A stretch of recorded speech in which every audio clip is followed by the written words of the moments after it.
In his call for a United Nations investigation into 9/11, President Ahmadinejad of Iran made the following points. It was said that some 3,000 people were killed on September 11, for which we are all very saddened. Yet up until now, in Afghanistan and Iraq, hundreds of thousands of people have been killed, millions wounded and displaced, and the conflict is still going on and expanding. In identifying those responsible for the attack, there were three viewpoints. 1. That a very powerful and complex terrorist group, able to successfully cross all layers of the American intelligence and security, carried out the attack. This is the main viewpoint advocated by American statesmen. 2. That some segments within the U.S. government orchestrated the attack to reverse the declining American economy and its grips on the Middle East in order to also save the Zionist regime. The majority of the American people, as well as other nations and politicians, agree with this view. 3. It was carried out by a terrorist group, but the American government supported and took advantage of the situation. Apparently this viewpoint has few proponents. Of course, opinion polls can vary widely, but they currently demonstrate that the numbers of people who do not trust, one way or another, the official story are increasing, and the increase is certainly significant enough to warrant a new investigation.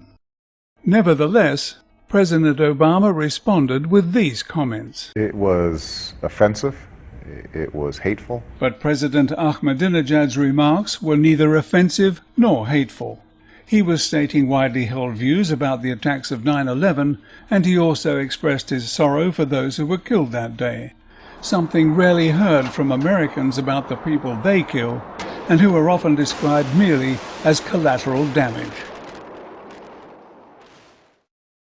In typical puppet politician speak, following the Zionist IPAC line, President Obama attempted to play on the emotions of his audience. And particularly for him to make the statement here in Manhattan, just a little north of Ground Zero, where families lost their loved ones.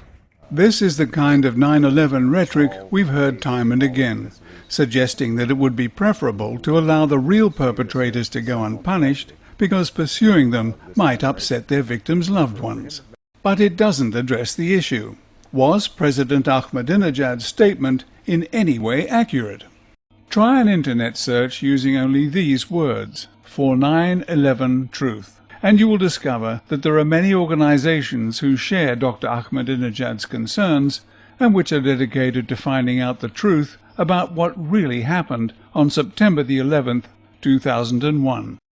As Commander-in-Chief and a former lawyer, these two should be of particular interest to President Obama, who seems to have forgotten two of the most important concepts enshrined within the rule of law: that a person is presumed innocent until proven guilty, and that proof of guilt must be determined beyond a reasonable doubt. And this former lawyer shames himself and his nation by ignoring them. But let us be clear. Al-Qaeda killed nearly 3,000 people on that day.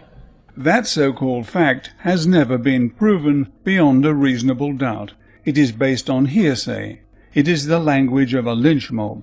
In fact, the name Al-Qaeda was invented by the CIA, as even the now staunchly Zionist BBC once admitted. Even bin Laden's displays of strength for the Western media were faked. The fighters in this video had been hired for the day and told to bring their own weapons. For beyond his own small group, bin Laden had no formal organization, until the Americans invented one for him. Al-Qaeda chose to ruthlessly murder these people, claimed credit for the attack. Osama bin Laden has denied that he ever claimed responsibility, and even now states their determination to kill on a massive scale. In the immortal words of John McEnroe, you cannot be serious. Almost anyone with a telephone or internet access can claim to be a member of Al-Qaeda and make such threats, including U.S. government employees. They have affiliates in many countries and are trying to expand their reach. They have affiliates wherever the CIA or CNN or the BBC, without providing any proof, like to imagine they have affiliates, and they are now describing suspects apprehended prior to 2001, when the name Al-Qaeda was first coined, as being members of an organization that was yet to be invented. These are not opinions to be debated. These are facts to be dealt with. But when two former CIA operatives admit to having made fake videos of Osama bin Laden, where, if ever, do facts and fantasy converge? And then there's presumed innocent until proven guilty beyond a reasonable doubt. Although the 9/11 Commission didn't start its so-called investigation until after Afghanistan had been attacked, it did prove one thing, beyond a reasonable doubt, that it was a cover-up. Among many investigative anomalies, there were two blatant omissions, one of which I made a video about. This is World Trade Center 7 just before it collapsed on September the 11th, 2001. It had not been hit by an aircraft. It had been damaged by falling debris and minor fires, but by 5:20 p.m. the fires were still not a threat. Although the building was 47 stories high, it doesn't fall sideways, nor collapse unevenly.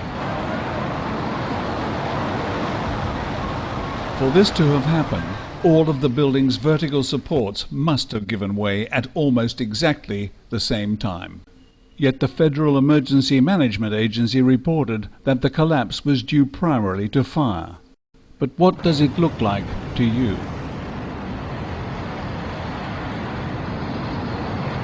As at July 2007, there is no final report on the collapse of World Trade Center 7, but the National Institute of Standards and Technology still rules out a controlled demolition. So the question is, do you believe what you can see with your own eyes, or do you believe what you are told? The Commission's other blatant omission has to do with the initial murder weapons.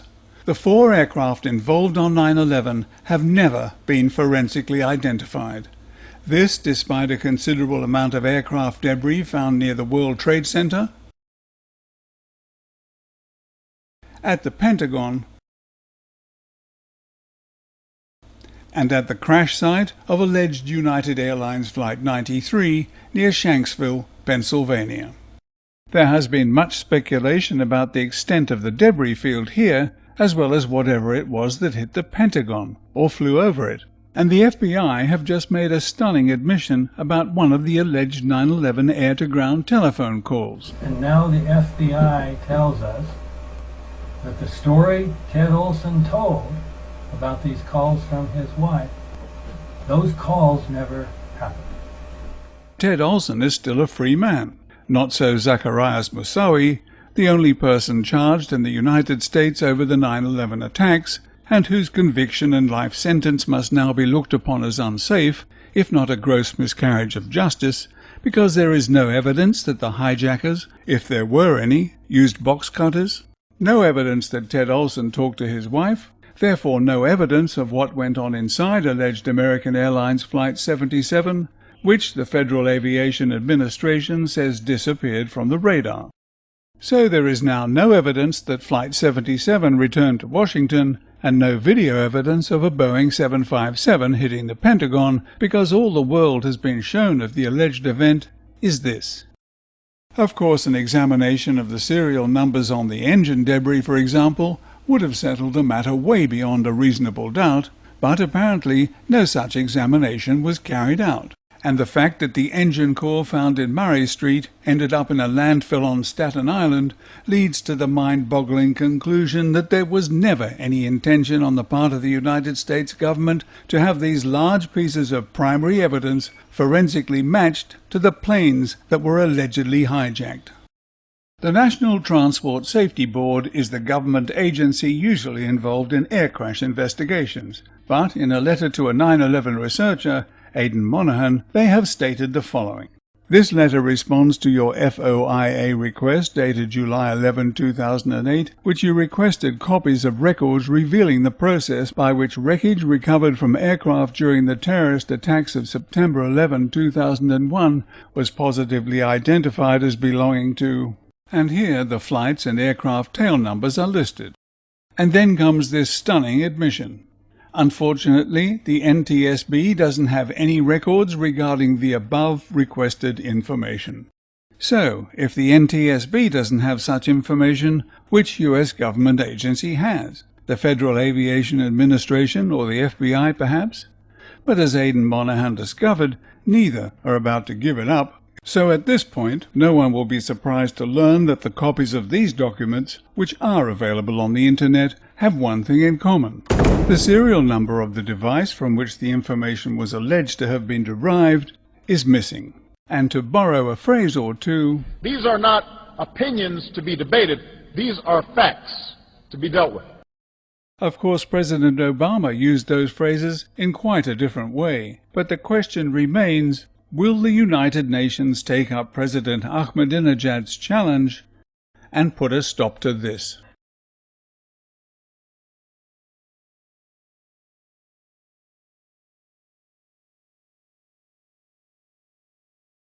A quiet word of warning. Any comments having to do with the no planes in New York theory will be deleted. There are plenty of other places where this nonsense can be discussed.